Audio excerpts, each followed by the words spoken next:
Welcome to RC Video Magazine, Volume 7. In this issue, we have a report on the George Myers Memorial Fly-In in Denver, Colorado. We then go to Riverside, California to see Hano Pretner perform a demonstration flight at the four-stroke rally. Mike Fields reports on the new Goldberg Cub. Ed Nagasony puts it all together in Part 3 of How to Fly Helicopters. We have a video tour of the 50th anniversary Nats. We also will be taking you to the Pylon racing event at the Nats.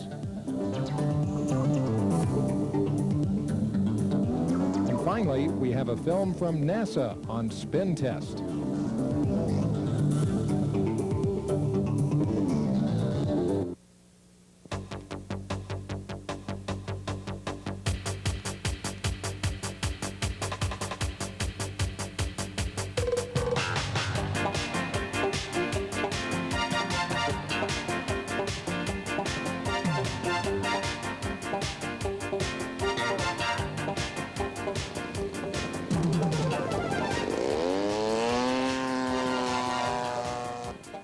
We're here at Chatfield Reservoir just outside of Denver, Colorado at the site of the Jeffco Air Modelers Club. It's a beautiful little field here right at the foot of the Rocky Mountains, and we're going to see some incredible flying here at the George Myers Memorial Fly-In. Ken Wills is talking to Tommy Myers right now, and they'll have the complete story on this unique event. Tommy, what is the George Myers Memorial Fly-In? The George Myers Memorial Fly-In is a meeting of scale modelers from all over the western United States, and it was designed to in memory of my father, because he loved scale models and loved craftsmanship, and it was designed for that reason, and we've had a fantastic turnout here today. Tell us a little bit about your dad. Dad was born in St. Louis, Missouri, started working for Curtiss Wright in St. Louis as a metalsmith. He decided that if he could build model airplanes and design model airplanes, that he could design a real full-size aircraft. When he designed the airplane, he decided to use a lot of compound curves in the airplane, and the nose itself was all done in sheet metal. And Little Toot was designed and built in 1957, along with an airplane called the Pitt Special that was real popular at that time. And Little Toot was really years ahead of its time when the EAA first got started. Flew it to Rockford, Illinois in 1957 and won the Mechanics Illustrator trophy up there for that first year. Dad flew it from air show to air show. Dad was not an aerobatic pilot. He was a weekend flyer. Therefore, he didn't do a whole lot of close to the ground work with the airplane. But there are people that have flown Little Toot that are capable of doing it. But he was not an aerobatic pilot. He was a builder. Tell us a little bit about the award that's being presented at this contest. Okay, the George Myers Craftsmanship Awards, which we are presenting here today, is the third in a series of awards we're going to be giving away every year. We started giving the award away in Oshkosh 4 years ago. In fact, this year will be the fourth year that we give the Craftsmanship Trophy away. And in Oshkosh, it's called the George Myers Craftsmanship Award, recognizing outstanding sheet metal workmanship. We gave one away last year at the Nationals for scale model aircraft workmanship, and then today we're giving another one away here for craftsmanship. All the trophies are craftsmanship award because of his ability and ingenuity with the model airplane industry. Thank you very much, Tommy. Well, let's get started with this contest. We'll go to the flight line now with Sandy Santucci. Standing right now with me is Paul Samaras of the Jeffco Aero Modelers Club, and he's got a beautiful laser aircraft here, and it's a pretty big plane. You want to tell us a little bit about it? Right. It's a third-scale laser, similar to the aircraft that they fly at the Tournament of Champions, former Tournament of Champions, before they canceled out on it, down in Las Vegas. It was designed by Wayne Illery, specifically for the purpose of flying the tournament operations. The airplane is powered by a 3.7 Sachs engine, weighs 22 pounds, covered with monocoat, and The design is outstanding as far as its flying ability is, Sandy. It just flies superbly well.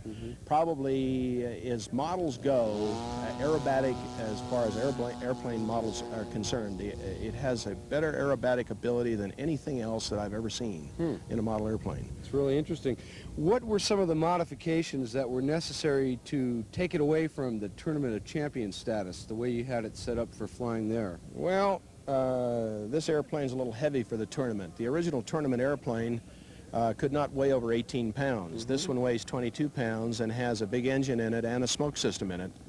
And so it really would not qualify for the previous Tournament of Champions type thing because of its weight characteristic. Otherwise, it qualifies very, very well. It swings at 2010 prop in our town. When you get into sea level area, it'll swing at 2210. The wing is built in two pieces, and it has an aluminum, inch-and-a-half aluminum shaft that it winds up being the spar of the wing that gives the support to the wing. Goes clean through the center of the fuselage at approximately the balance point, or the high point of the wing characteristic. And then the wing is held down by a screw on this side and a screw on this side that goes into the aluminum tube that holds the wing onto the tube. And of course, the whole thing stays together when it's locked together with two screws. Is this the kind of weather you like to fly in out here? Superb. Last night was a little rainy, but this morning, very, very good. Okay, great. Well, there's always a lot of weather changes whenever you're near Denver, Colorado. That's for sure. Get used to that. Well, good luck today. Thank you very much. All right, Paul. Back up to you, Ken. There's 3 little toots here, 3rd scale, and we're going to speak with Don Cully about his little toot. Let's start out with I understand you did the molding for the wheel pants and the cowling. Yeah, we actually made the mold, or the plug, and then made a mold, and then went ahead and fabricated the cowling, bug eyes, and the wheel pants out of fiberglass. Okay, it's a beautiful, beautiful airplane, and all 3 look really identical. It'd be great to see these fly in formation. Do you have any plans on formation flying? Yes, we do. 2 of them have flown, 1 has not, and as soon as we get practiced with them a little bit, we do intend to do some formation flying and stunt flying. I understand you've flown yours. Can you tell us a little bit about how it flies? Yes, I have a Sato 270 twin in mine, and on the first flight it really flew well. It's a very responsive airplane, no bad traits at all, and I was real pleased with it, real pleased. Mine weighs about 22 pounds actually, so it's a little lighter than the others, but it really does fly well. Great. Have you ever seen the full-size fly? No, I have not, but I'd love to. Thanks, Don. Let's go down to the runway and see who's flying.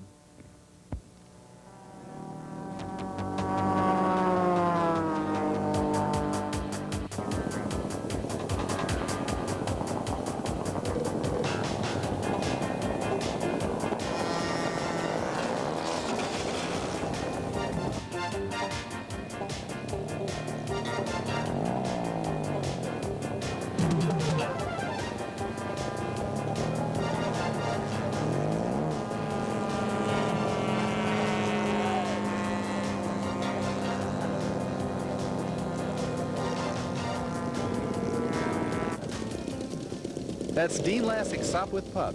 Dean is from Lakewood, near Denver, Colorado.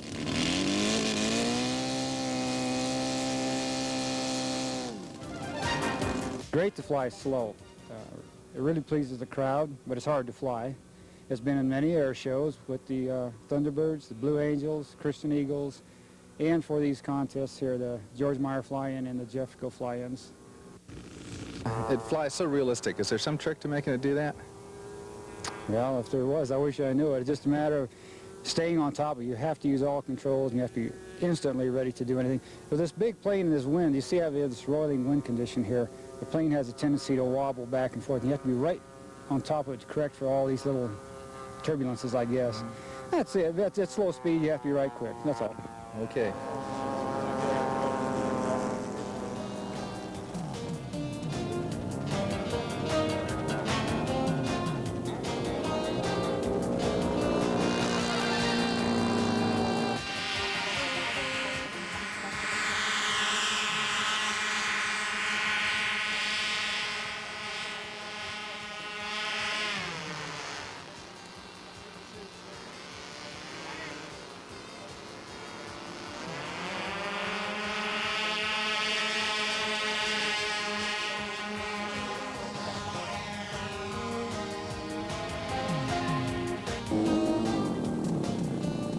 Okay, I'll run those names by again.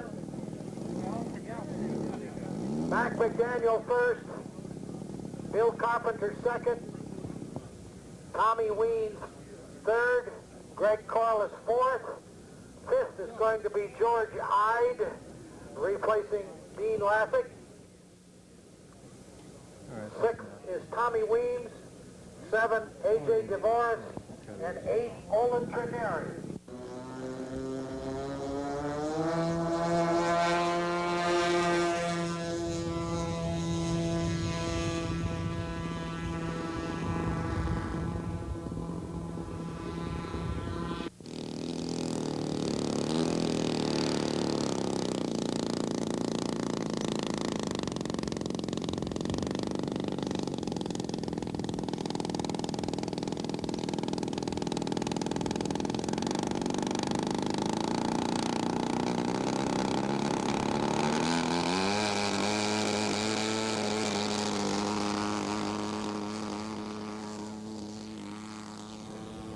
Setting up on my downwind leg.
Watch out. No ailerons. Look out.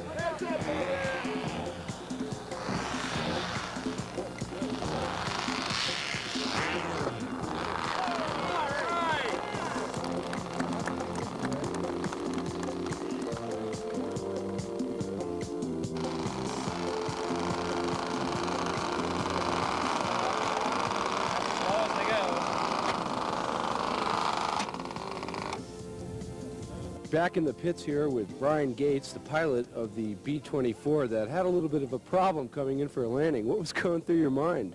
Well, I got a little bit, well, not panicked, but it was not a comfortable feeling when I moved the aileron stick and realized that they had no aileron control whatsoever. So I switched over and started using the rudder, and somewhat to my surprise, it was very effective. It was able to turn the airplane.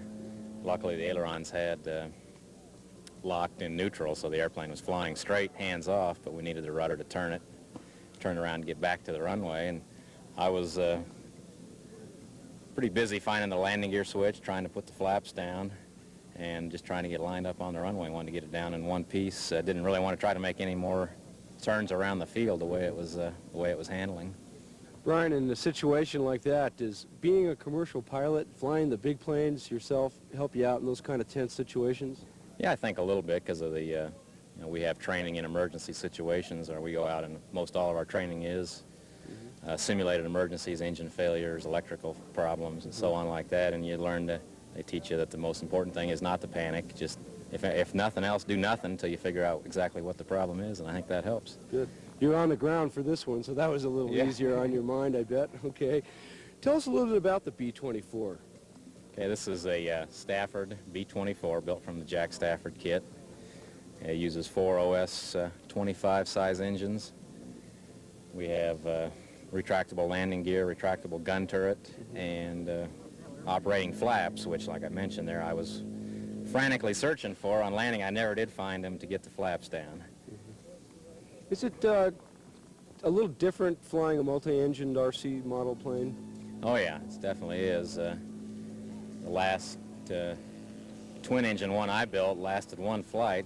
After takeoff, it was flying around and one engine failed, and I tried to make one extra 360-degree circuit around the airport to check the wheels down, and in that time I was never able to get it back. And that flashed through my mind as well up there, that I didn't want to try to fly it by one time. I just want to turn around and get it on the ground. And that's just with 2 engines. Now there's 4 engines here, 4 things that could go wrong. Yeah, you got probably at least 4 times the potential for disaster, and probably more than that. Okay. Luckily, I think we haven't had an engine failure yet. I think if one fails, I think it shouldn't be too much of a problem. If we lose more than one, I don't think it's going to fly very well. Great. Well, do we think we're going to get this plane back up in the air today? It looks like a pretty good chance today. If not, we'll certainly have it back tomorrow. We've got some people scouring the hobby shops here in Denver looking for a servo to fit this guy. Yeah, we need a servo, and we broke one muffler on the landing, and we got to fix that, and we'll be back in business. Okay, great. Thanks a lot, Brian. Well, from the pits, now we go back to Ken Wells. Thank you, Sandy. We're speaking with Jerry Van Heeswick. Jerry, can you tell us what kind of aircraft is this? This is a 1/3 scale model of a Jodel F-12. It uses a Sachs-Dolmer 3.7 engine. It's covered in Solartex with acrylic enamel, auto paint. Many of the switches and things on the instrument panel work. The navigational lights function from the toggle switch on the panel. The strobe light, I'm working on making it function. The choke for the engine and the engine kill switch are also mounted on the instrument panel. It was a labor of love for me because I'm taking flying lessons in the full-scale version. My next-door neighbor owned it and made me an offer that I couldn't refuse. I built it from the full-scale airplane plans and redrew them to 1/3 scale. Well, I'm fascinated with the fact that you're flying the real one and you build and fly the model. Do you think that flying and building the model has benefited flying the full size or vice versa? It's very much a carryover. For example, I was having trouble in doing short field landings over an obstruction in the full-scale airplane because it doesn't have flaps. So I've been practicing those with the model. All the control functions appear to me to be identical. The stall is identical also. When you stall the full-scale airplane, it doesn't brake. If you pull the elevator in very, very slowly, it'll just buff it and it'll fall in a controlled fall of about 600 feet per minute. And the model will do the same thing. And they fly so similarly that I do get a fair amount of carryover, I think. I can practice with the model, then go fly the full scale. Well, that's fantastic. What a great opportunity. Thanks a lot, Jerry. You bet, Ken. We're back on the flight line with Ken Otto of Westminster, Colorado here, and this is his beautiful aircraft. The Skybolt was originally built by Lamar Steen. This airplane was my attempt to duplicate a full-size airplane in 1/4 size. It performs scale-like, and it'll do all the maneuvers the full-scale airplane will do, and probably some that the pilot couldn't stand the way I fly. This engine is a 2-cylinder, 4-cycle, 2.7 Sato twin, which is real quiet, relatively powerful, does a good job of flying an airplane. Okay, back up to you, Ken. Mr. Gerlitz, tell us about this aircraft. This is a Bud Newsom 310 Cessna, and it is a 1/4 scale with a wingspan of 10 feet. What's it powered with? 2 Super Tiger 75s. Okay, I notice you've got retracts. What kind of retracts are you using on this? These are homemade retracts, and mufflers are homemade, and wheel hubs. What's the basic construction technique here? This here plane's all balsa, plywood construction, and fiberglass with 8 yards of cloth. If both engines are running correctly, it flies just like a normal plane. If you have one engine give you some trouble, then it starts to get a little hairy. Have you had that happen yet? On the first flight, we had one engine hang up on us at 1/4 throttle. Oh boy, so I understand that landing a twin with one engine can really be a trick. Yes, we had a lot of fun that day. We got her down one piece, I fixed the engine, and it's been flying ever since. How old is this airplane? 1 year this month. How many flights do you have on it? I have 9 flights. I noticed that after you took off it was beautiful, good, and then it got windy and the wind shifted a little bit. Did that give you any trouble? Just for my landing, I have to use the wind to land into. Notice it rolled on a little ways. Yeah, you ought to see it without wind. Okay, Sandy, back to you on the flight line.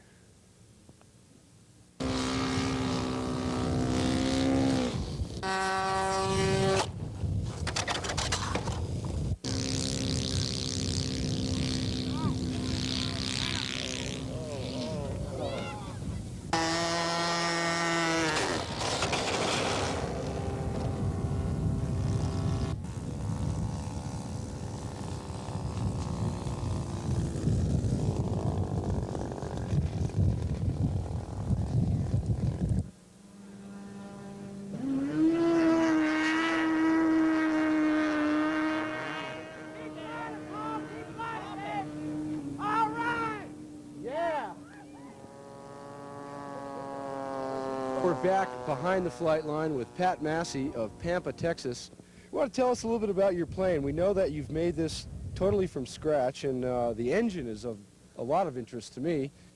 The airplane was designed by me from small 3-view drawings, and it has the 40 horsepower dummy engine on it, and the cowling with the old cowl latches like the Model T Ford used to have on the hood, and shock struts on the gear.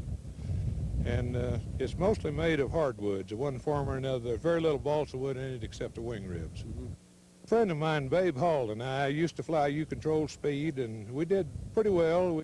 And in our McCoy 60 engines we were using back in those days, we used the old Champion glow plugs. And these, when they would burn out, rather than throwing them away, I kept them. And now they grace the sides of my 40 horsepower Continental dummy engine. Okay.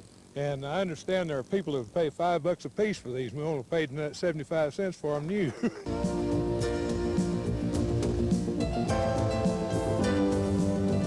Discover the high-flying freedom of the Electra.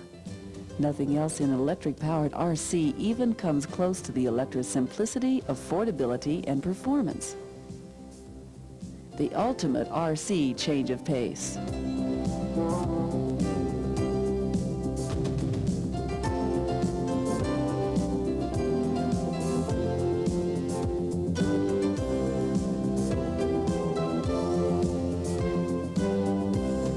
The latest advances in RC car technology, combined with years of Carl Goldberg's model design experience, has brought you the Electra. The aerodynamics is based upon the famous Gentle Lady glider, resulting in a very stable, easy-to-fly electric-powered plane.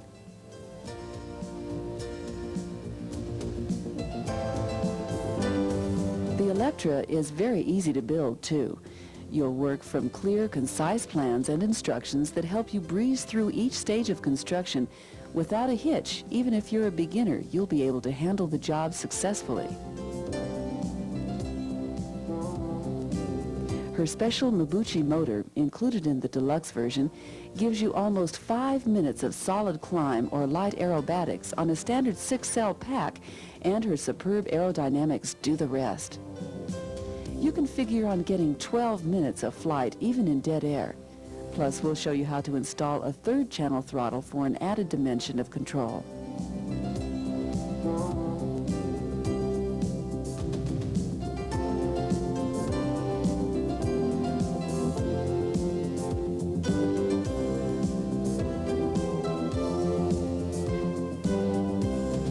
And with 2 battery packs, you can fly almost indefinitely.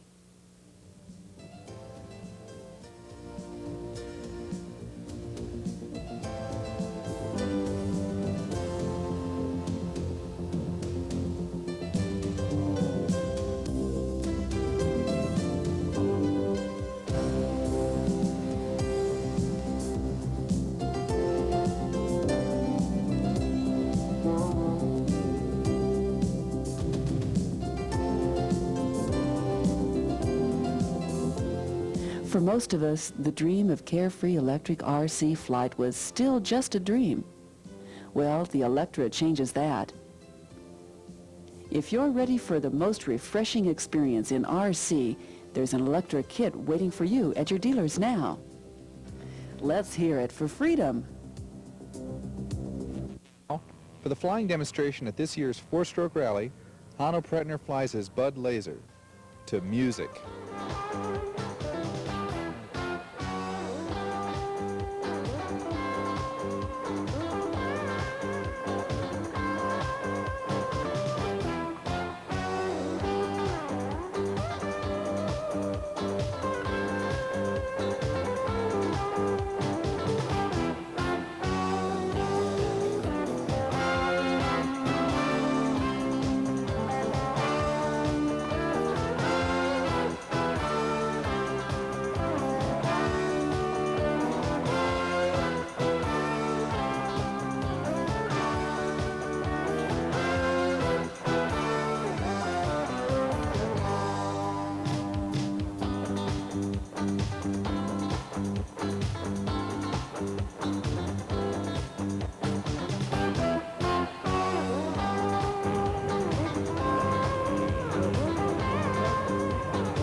Looks like my flying, only I don't do it on purpose.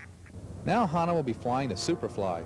This aircraft is one of his own design. It's powered with a Super Tiger 3000 with a tuned pipe. We watched Hano earlier warm up, and he did things I never knew an airplane could do, so this really should be interesting.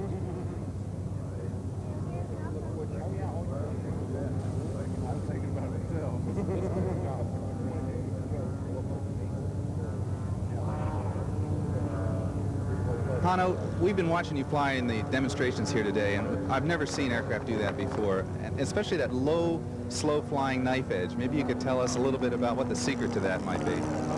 I fly this one on a big Suprafly, so the secret is a very powerful engine, and another secret is a light plane.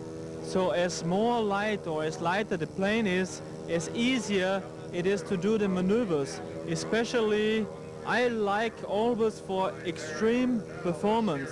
So for example, I fly the knife edge loop, I fly the helicopter spin with this one, I fly the slow knife edge flight and many different maneuvers. Can you tell us a little bit about the Superfly that Easy has developed?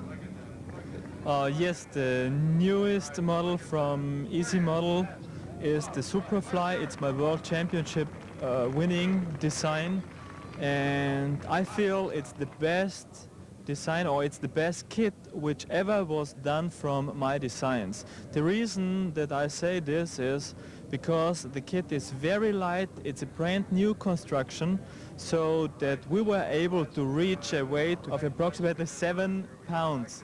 So this means the model is able to fly constant speed very nice. I fly this model at the coming World Championships, and the reason for the design was to try that everybody is able to fly with the same model which I will use at World Championships. This means regardless if it's kit number 1, 200 or maybe 1000 and something else, the pilot will have the guarantee that it's really the same model that I fly in competition. Hano, I've heard rumors that you practice every day or 3 times a week. You must practice a lot. Can you give us an idea of what it takes to become a level pilot that you are? It takes a lot of practice, but it's impossible to practice every day. So I try to fly before World Championships, 1 month ahead of World Championships, to fly every day and to make approximately 4 to 5 flights. Not more than 4 to 5 flights, because then you lose concentration, and if I lose concentration I cannot improve anymore. I also understand you fly mode 1, is that true? Yes, I fly mode 1 from the beginning, and I also fly the transmitter in a tray, and I think, or I know, that this is better for aerobatic maneuvers, because for example when you have to do corrections, or if you go, for example, in rolling circles with 4, 3, 2, or maybe also with 1 roll, it's easier to correct the plane on its flight path if the aileron and if the elevator is separate. Even if you fly the transmitter in a tray, if you have the transmitter in a tray, then it's better to control the sticks, because I do it just with 2 fingers, so it gives more free movement to switch to switch different switches or buttons, and also to move the sticks properly. Also, I was just curious, do you use a lot of dual rate and switches and mixing while you're in flight? Do you do any modes, any switching like that? If I want to fly extremely, yes. My radio has the possibility to have 3 steps on elevator, even on aileron and also on rudder. So for example, I can change the flying characteristics during the flight dramatically, which means with the same plane I can do very smooth World Championship maneuvers, and when I go on high rate, then I can do the funniest maneuver, or I can do all the tricks which I want to do. Even I can couple dual rate with exponential, which gives the possibility to fly the plane even on high rate, to fly it smooth. Well, Hano, thank you very much. It's really a pleasure to shoot you flying. I've never seen anything like it, and we thank you for talking to us. I enjoyed. Yeah, that was dead stick. Fantastic, Hano. Let's hear it for Hano Pretner. Fantastic. That's all I can say. That's a good word. There is a complete program on the 1986 four-stroke rally in Riverside, California, available from Hobby Shack or a Hobby Shack dealer. McDaniel RC presents the revolutionary Night Starter, pocket-sized power for starting your standard glow engines. The Night Starter is safe and convenient. The unique headlock keeps the Night Starter on the plug, not in the propeller. And you can get 50 starts from one 16-hour charge. Now McDaniel offers an improved model of the Night Starter. The addition of a soldered reinforcing ring at the tip helps prevent stripping out the headlock, providing you with a longer-lasting tool. Remember, the Night Starter is not a wrench, and if used as one, will strip out the headlock. For more information on the Night Starter and other McDaniel RC products, see your local RC dealer. Hi, I'm Mike Fields. Like it says in the instructions, there's nothing like a Cub. Goldberg has put together for you a nice, easy-to-build, standoff scale model of one of America's most popular light planes. Let's take a look at the inside of this kit and see how they've made this job easier for you.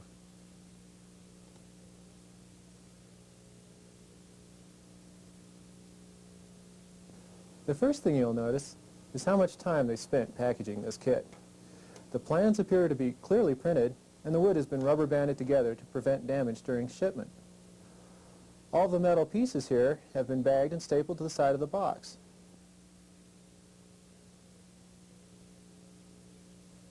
And here's something I always like to see, a pre-shaped and notched trailing edge.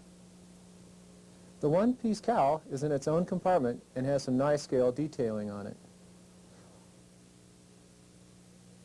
Also included here is a preformed windshield and a dummy engine.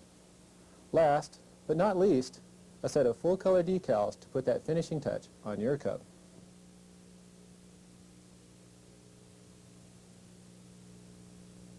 Here, you can see the quality of the die-cut light ply parts.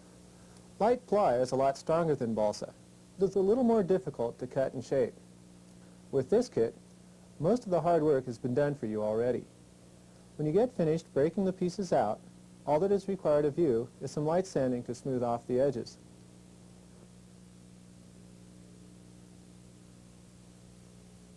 All of the parts have slots and tabs that interlock to help you build a fuselage that is both square and true. I think it was Lou Andrews who first came up with box lock construction, but the folks at Goldberg really have it down to a fine art. The fuselage is first assembled without glue, using rubber bands to hold it together. Then you place it over the top view shown on the plans to get the final alignment. Now you can glue it together.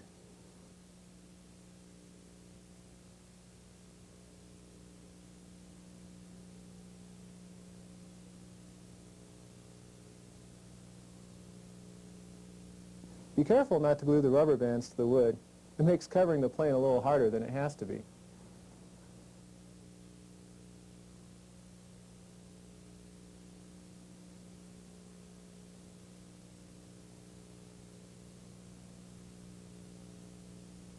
Goldberg uses a lot of these little interlocking parts, which really takes the work, but not the fun, out of building this plane.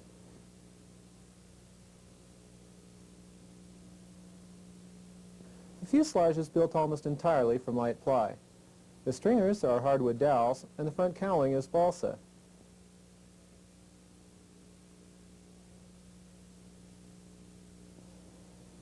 Goldberg has made liberal use of doublers throughout the plane to reinforce the high-stress areas.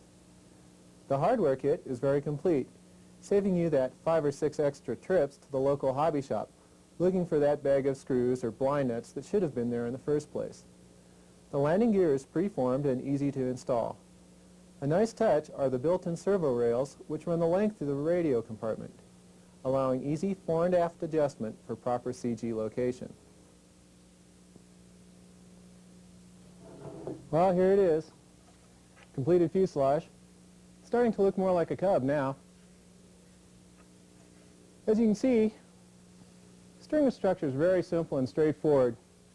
You don't have to go crazy trying to put it together. Tail blocks formed up really nice and easy if you follow the tips that we gave you in the building tips in volume 3. Already painted the inside yellow. We're getting ready now to turn this thing into a real Cub. Let's move on to the wing and see if it's as easy to build as the fuselage was. Here you can see the basic wing structure. It's the same, simple, straightforward construction that Goldberg has used in their Eagle and Sky Tiger series. They use basswood for the spars and balsa for the sheeting of the ribs. The trailing edge is pre-shaped balsa, but the leading edge is a hardwood dowel. This greatly simplifies shaping one of the most critical areas of the airfoil. The wingtip is a work of art. It uses 3 pieces that interlock like a Chinese puzzle. The assembly shown here is a little out of sequence, but sometimes I get impatient to see just what the wing's going to look like when I'm done.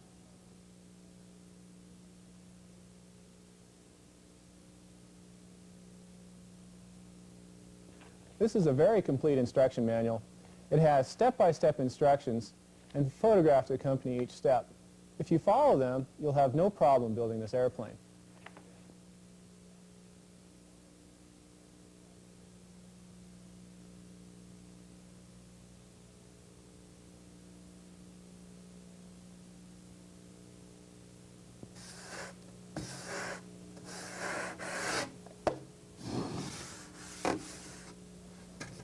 Well, that's about it. All I have to do is class the center section, and this wing is done. This is a brutally strong wing. It'd probably stand up to even my landings. You know, we didn't go over the empennage on this plane, but it's a very simple, straightforward kind of construction that has a very good scale outline. And when this plane is done, it's going to look like a Cub. For those of you who recognize this Goldberg design, congratulations. It's still a lot of fun to fly. I've got a feeling this Goldberg design is going to be a lot of fun to fly too. Now up front, we have an NU-60 4-stroke for power, and we have a Futaba 4-channel radio. And I've used the Dubro Cub wheels that they've come out with just recently. You know, the battery's charged, and I want to see how this thing's going to fly. So let's go on out to the field. Here we are at the Boulder flying site on a brisk 32-degree day. Let's get this NU warmed up here a little bit before we go for the first flight.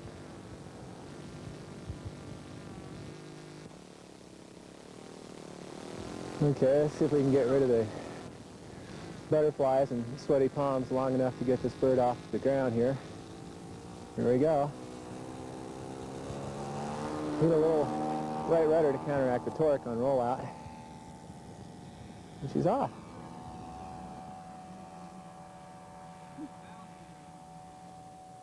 Get her trimmed out a little bit here.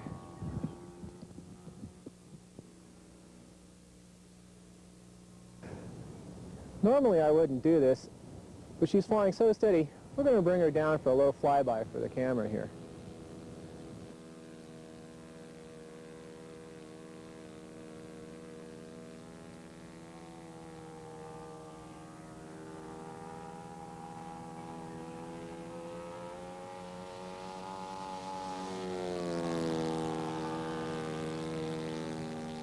Now this is flying.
Let's pick up a little altitude here and we'll try some mild aerobatics. Let's try our loop first. Looks like I'm a little bit slow here. We'll go right into another one.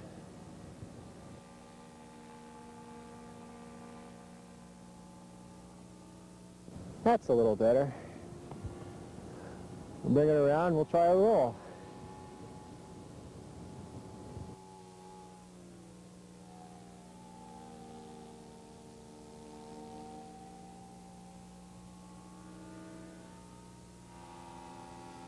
Not too bad.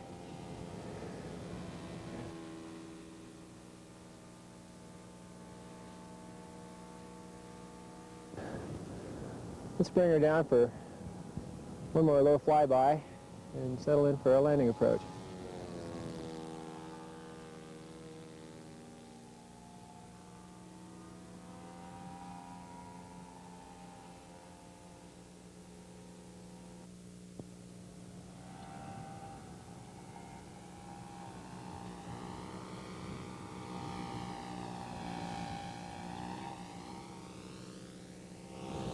Well, looks like this thing's going to float right on off the end of the runway here. Where's the idle trim?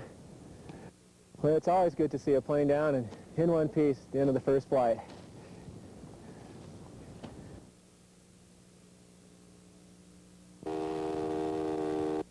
Hi, this is Ed Nagasony, and welcome to Phase 3 of RC Video Magazine's series on how to fly a helicopter.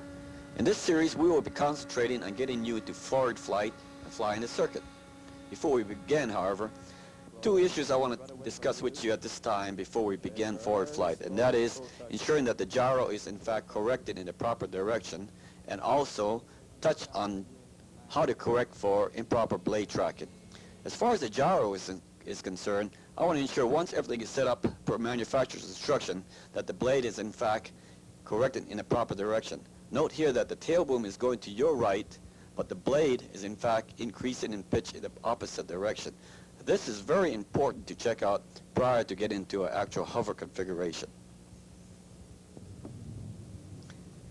As far as blade tracking is concerned, we want to ensure that both blades are in fact flying in the same plane of each other to ensure that the helicopter is in fact flying smoothly. Before we begin, both blades have different colored tip, a black tip and a red tip. This will aid you as far as blade tracking in flight is concerned. Get the helicopter up into a solid hover. Have a friend assist you if necessary, or just look at the blades to ensure that you can determine which blade is in fact out of track if it is out of track. Here I note that I've deliberately set the blades out of track approximately one blade width. In this case here, we noted that basically the black blade was in fact flying lower as compared to the red blade. The question now is which way to correct. Do I bring the black blade up or the red blade down? I prefer to do this, however, I prefer to have my throttle helicopter flying at the half throttle point on the transmitter. Therefore, in this case, say that the aircraft is picking up above the half throttle point. Therefore, it tells me that I need to increase my pitch. Therefore, my black blade needs to come up to meet the red blade. And I'll do this per my manufacturer's instruction by turning on these ball links here. Once the adjustment have been corrected or done in the proper direction, we'll get the aircraft back up into a solid hover to ensure and check if the blades are in fact in proper track. In this case it does, and please note how much smoother the aircraft actually flies. Before we get into forward flight, there's several things we need to accomplish, and this is one of them is setting the aircraft into a nose-heavy configuration by placing weights in the forward portion of the aircraft and checking it out when the aircraft is about half tank full. Lift the aircraft at the flybar and note approximately 2 to 3 degrees forward tilt of the aircraft. Before we begin the forward flight exercises, however, I want to ensure that safety is paramount in your mind at all times. Ensure that the area is free of all onlookers and any overhead obstacles that you might run into. Now, 2 exercises we need to accomplish before actually getting into forward flight and flying the circuit. The first one is to aid you as far as getting into the forward transitional lift configuration. That is, we get the aircraft into a solid 4 to 5 feet hover and move the elevator, push the elevator forward, letting the aircraft move forward and pulling it back ever so slightly and holding it into a hover approximately 8 to 10 feet. We bring it back down, we walk up to the aircraft, we push the elevator ever so slightly into the wind. Now we pull back just gradually and let the aircraft rise up, just get the feel of it. This is how we should get the aircraft into a forward transition. You want to ensure that you continue these exercises until you feel comfortable with it to hold it in there. Now, to help you as far as landing approach, we do it the opposite. We do an exercise the opposite way. That is, we get the aircraft into a high hover, approximately 8 to 12 feet. Then we release or pull back on the collective and throttle and let the aircraft just settle down, and we'll increase the throttle to hold it into a solid hover again. Again, get it high. Now release the throttle and collective, steady, not too much. Now pull back elevator just slightly, increase power right here, and hold a solid hover, approximately 4 to 5 feet. Get the aircraft up again. Note the different configuration of perspective from your point of view. Release the throttle and collective. Now pull back elevator ever so slightly and increase power and hold. I want you to do this exercise until you feel very comfortable before proceeding on into the actual forward flight and flying the circuit. Again, always bear in mind safety is number one. Clear of all onlookers and free of any overhead obstacles. Now, I talked to you in the past about getting these 2 exercises, the circle hover around you and the figure 8 down solid before proceeding on. The reason being is the first exercise, as far as getting you into forward flight and flying a circuit, we will begin by flying the circle hover. The attempt here is to ensure that you are comfortable with the aircraft. What we're going to do is get the aircraft flying in the circle hover, but making the circle larger, simultaneously getting the aircraft flying higher. Just getting it around you, flying the circle larger, getting the aircraft higher. Here, you'll note that you have to hold in a little left trim just to keep the aircraft flying around in forward flight. Do this until you feel very comfortable. Make the circle as large as you want to, but being able to control it. The attempt here is get the feel of how the aircraft flies. Now, to set up for the landing approach, all we do is just the opposite way. We'll get the aircraft slowing down into the wind again. Here we go. And we'll make the circle smaller until you're back into the same configuration as the circle hover that you should be very familiar with by now. And set up for a normal landing and bring the aircraft down into a nice soft landing, and above all, rest.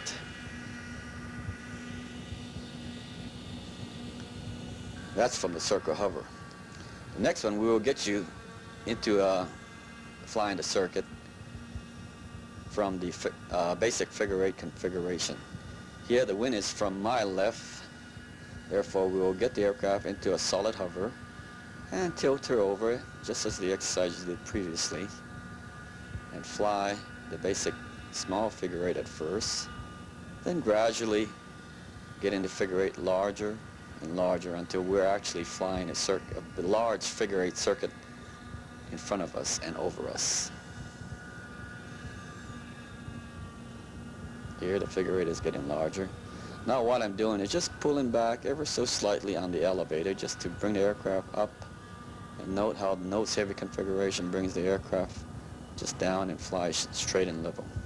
Here again, you'll probably be holding in left tail rotor control, so you might have to trim for this. And note, just pull back the elevator ever so slightly and enjoy the scenery at the same time. Who said you can't fly helicopters at altitude above 8,000 feet? Boy, she's a smooth flying bird here. Pull back elevator ever so slightly, Put in tail rotor control. There you go. Bring it right on back. Fly this circuit here until you feel very comfortable. Always keeping an eye on your fuel tank.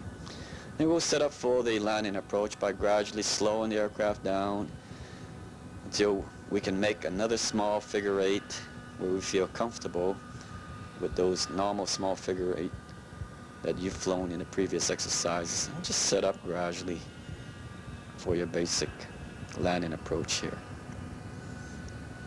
Slow and easy. And there you have it, getting you into forward flight and flying the circuit. So right now, I just want you to sit back and relax and enjoy this scenery, and this is what flying a helicopter is all about. So until the next time, just sit back, relax, practice these exercises, and don't forget, break a blade.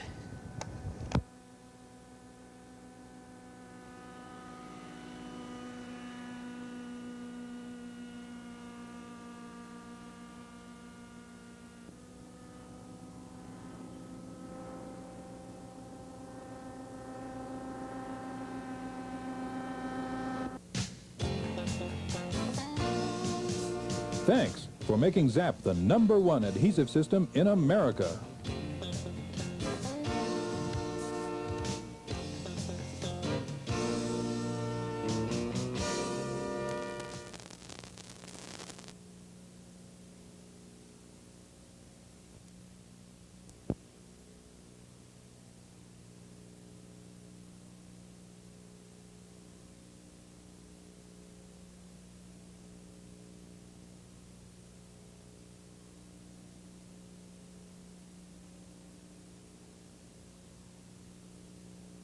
Well, welcome to the 50th anniversary Nats.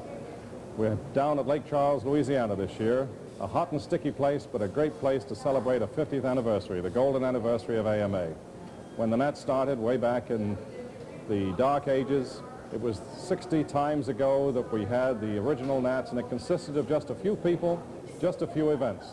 And since that time, with the growth of the sport, and we are experiencing an 11% growth rate this year, we've evolved into a national championship that has 75 different events, and it attracts hundreds of people each and every year.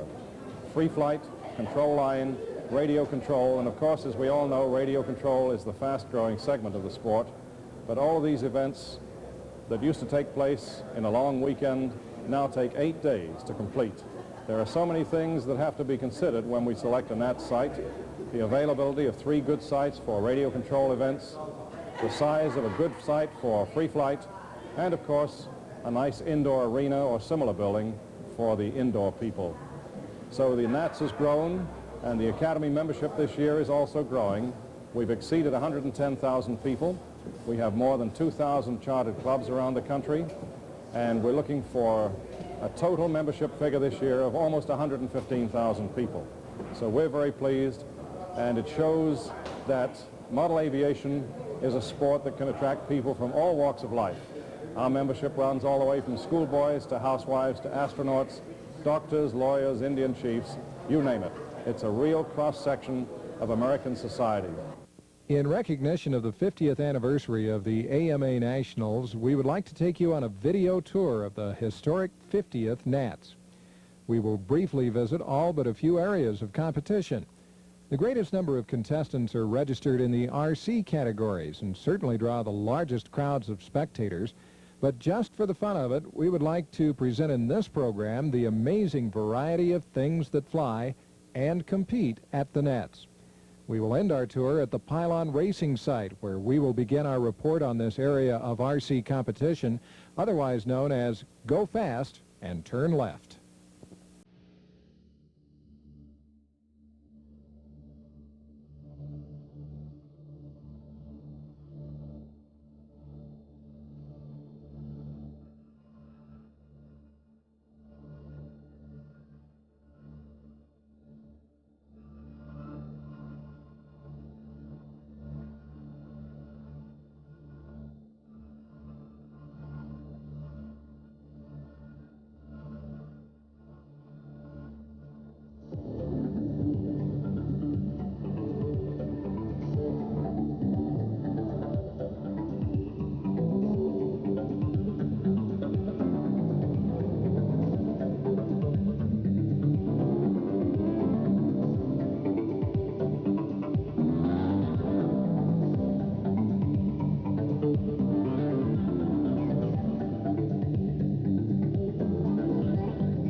We're at the site of the Pylon racing, and this is Pete Waters.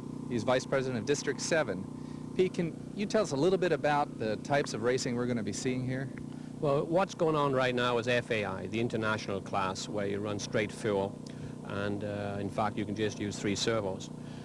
Tomorrow we shall start off with quarter midget, which is a 0.15 cubic inch engine, and they'll be turning high RPM, almost up to 23,000, and the speeds will be quite high too. It's a shorter course than this and a lot smaller aeroplane, but very pretty aeroplanes, quarter midgets. And then the cream of the crop is Formula 1. Well, I would say the most beautiful aeroplanes built at the Nationals will be there. They are pretty much scale, just like quarter midget is, and you'll see some that will be destroyed, but they will reach speeds close to 160 miles an hour.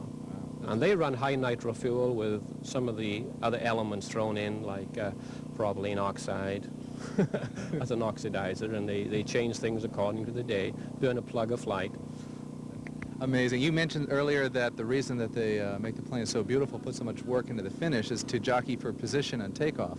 Yes, with the times being so close together now in Formula 1, minute 9 seconds, minute 10 being quite common, the advantage of taking off first almost guarantees you a win. So to get off first, you have to have the prettiest airplane that's judged the prettiest for the day, and that's how the heats are set up.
Grabbing nice. Very nice.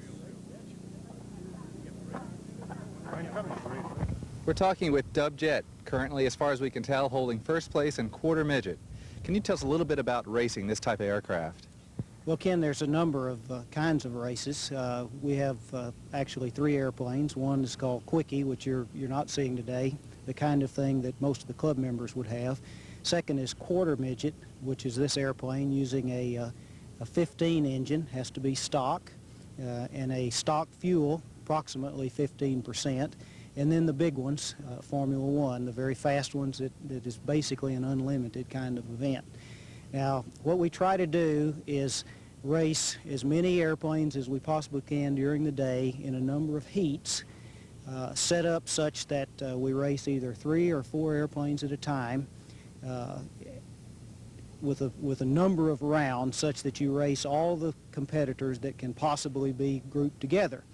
The race itself is 10 laps over a closed triangular course. In the case of quarter midget is approximately 450 feet long. The height of the triangle and the base is 100 feet.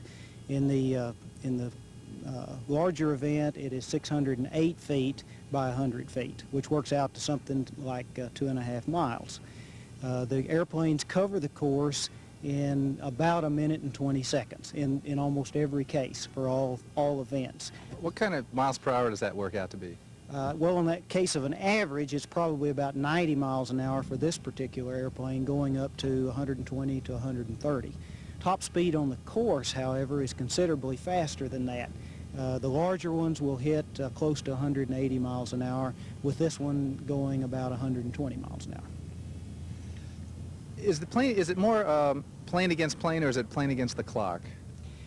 In one event, the international event, it's plane against the clock. However, in the American events, it is plane against plane. You can be very slow and win a race and get the same number of points that the guy that was very fast in the previous heat. So it's extremely important that you be very consistent, that you not turn inside the pylons, which is a penalty, and that you win every single race regardless of how fast you go. Deb, can you tell me a little bit about this particular aircraft? Yes, this is a scale model of an airplane called a Little Tony, which is a Formula One racer, a full-scale Formula One pylon racer like you see in Reno, Nevada. The actual aircraft is approximately 25 feet in length, so it's a fairly small full-scale aircraft. This particular model weighs 3.5 pounds, which is the minimum weight that's allowed in this event. It has a foam-constructed wing covered with 3/32 balsa wood and then covered with a monocoque type covering. The fuselage is molded from fiberglass and the tail surfaces are balsa, painted with epoxy resin.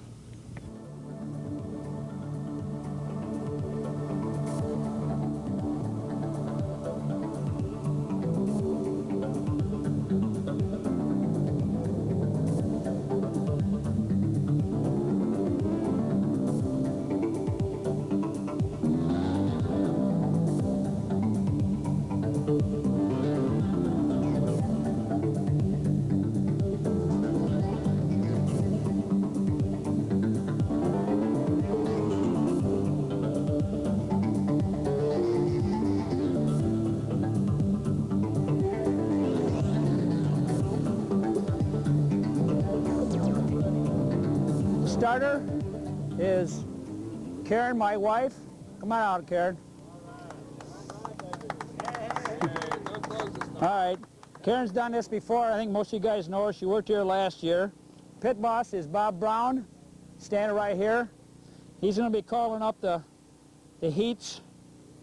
That's his little job. At number one, I got Jerry Denton down there. He's down there working. I was going to introduce him. He ain't here. So, firstly, I want to talk about best finish this year. There's an awful lot of good airplanes up there, and it was awful hard to pick something. But trying to go by the rule book that says excellence and finish and craftsmanship and all this thing, this year's winner is Freddie French. Okay? But I'll tell you, there was a lot of good airplanes up there. And,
Okay, we're talking with Karen Yeager. Karen, you're the starter, and I was going to ask you how you do what it is you do out there on the line. Okay, well, the job of a starter is they identify the airplane so the guys at number one can see what each airplane looks like so they can watch for it. And then you drop the flag when the clock expires, and you basically just make sure the races run right. You have a radio, and each one of the pylon judges has a radio also, and they call in cuts to you. And it's your job to see that the cut gets posted on the appropriate board. Explain a cut. A cut is, at number one, there are two ways to get a cut. You can fail to go the distance, which in other words, not get to the pylon, turn short of it, or you can fail to encircle it. You can go far enough, but not go around it. And at 2 and 3, a cut is when you're inside of it. And if you cut once, you have to do an extra lap, which is 11. And if you cut twice, you get a 0. Okay, I also noticed it's a really intense race, and also it's really intense, the communication and running of it. It is, because it's very important. If you have a cut, you have to do an 11th lap, or if you are racing and there's a plane in front of you, it's very important if you know that plane has a cut, because if it does, in essence, it's not on the same lap that you're on. It has to do an extra one. And you, as a pilot, you don't want to, be chasing or trying to catch an airplane that's not even on the same lap with you. So it's very important for the pilots to, know right away, and also because if you have one cut, a lot of the pilots back off, which, fly a bigger course and try not to double cut so they don't get a 0.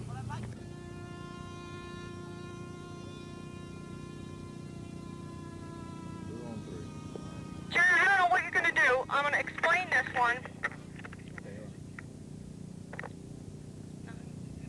We got some blue on the rudder.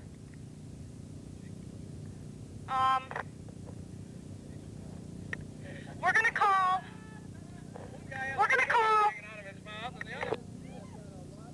this one blue. All right, lower it down. The nose is all blue. Both cheek holes is blue. The fuse and the tail has got blue on it. All right, and it has round wingtips. This one we're going to call yellow. The tail's all yellow. It's got no cheek collar. I know you'll never see that, but I'll just tell you. All right, so turn around. Guys, can you see this one's yellow, and the one with the all blue nose is blue. Okay, we're talking with Dave Shadell. He's one of the top competitors in Formula Pylon racing. Dave, tell me a little bit, I know you work your own engines. Can you give us a quick rundown on what it is you do to them? Well, basically the engine is manufactured in Italy by Super Tiger, and it's a good sound basic design, very much like the early Chryslers that were used in full-scale drag racing, which were heavily modified. And what we do is a disassembly of the engine, chroming of parts, changing of clearances, and generally adding about another horsepower to the engine. These engines will develop pretty close to 3 horsepower. What kind of fuel do you use? Well, basic fuel mixture is anywhere from 50 to 70% nitromethane. The balance is alcohol and oil. What's it like to compete in these races? They can get awfully expensive with fuel cost at $30 a gallon and airplane cost, well, you're looking at roughly $1,000 flying around in the air. If they hit the ground, it's expensive. If they don't, it can be an awful lot of fun. Is there any technique to beating the competition? Where does the competition lie in the actual flying technique? Well, I think that most people are pretty well matched horsepower-wise anymore. You can buy a competitive airplane already built from a variety of people. You can buy a competitive engine. I think basically it's experience. This is my 11th season of pylon racing, and if you've got a little bit of talent to start with, you can do pretty well. When you're in the air flying, and are you aware of what the other aircraft are doing? Are you chasing, or are you trying to overtake aircraft? Well, you basically fly your own race. You do see the other aircraft, but your caller is probably the most important person that you have out here. He monitors the cuts on other people and can tell you where you are in the race at any given time. If you're coming up on somebody, you go down, go up, go outside of them, etc. Because the airplanes are traveling at 175, 180 miles an hour at the end of the #1 straightaway. So you have to know. Basically just experience. Hey, we're talking with Jessica Therrett. Where are you from, Jessica? I'm from South Windsor, Connecticut. How did you get started flying competitively in racing? In racing, I started about 4 years ago. I've been flying since I was 12 years old, and my father races around our area. How old are you now? 18. What aircraft are you flying? This is a Tony. It was built by Jim Shinohara, Gary Hover, and Dave Shadell also worked on it, all from the Samurai Racing team. It was a gift, actually. A gift? How fantastic. Was it for your birthday? No, actually. It was just out of the blue. They built it for me. I think I'm on probation now to see how well I can fly it. Pylon racing is a very unique sport. The tension, the intense competition, and action of pylon racing is certainly not for everyone. Those who compete every season are a very rare group of model aviators. We asked racers what other RC they fly. Nancy Rutherford's response was typical. Do you fly any other RC besides race? No. It's race or nothing. Yeah, I practice with a Pretnor Panther, but that's all. I just do that. I fly some events in England because I lived there for 5 years, and I've been flying FAI there and a thing called Club 20, and those are really fun to fly. But that's all I do is race. That's it.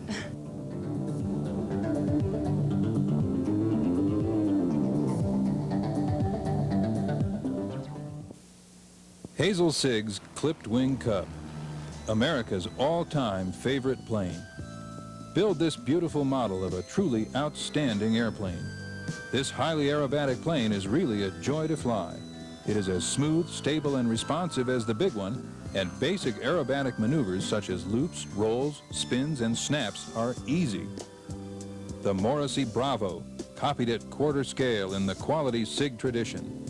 Everyone who has flown this Bravo remarks about the easygoing and smooth flying characteristics. The model is stable, forgiving, and can give a good account of itself in aerobatics.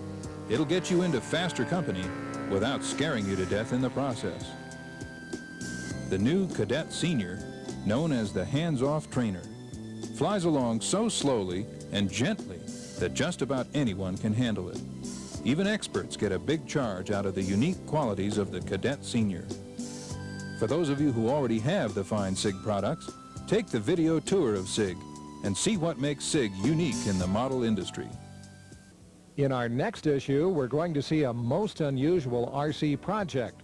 George Vogelsang has built an incredible Comet powered with a 50-pound thrust Pulse jet. Some very unique engineering has been incorporated in this model, and you'll see it fly at speeds well in excess of 200 miles per hour. We'll also be visiting some scenic slope soaring sites across the U.S.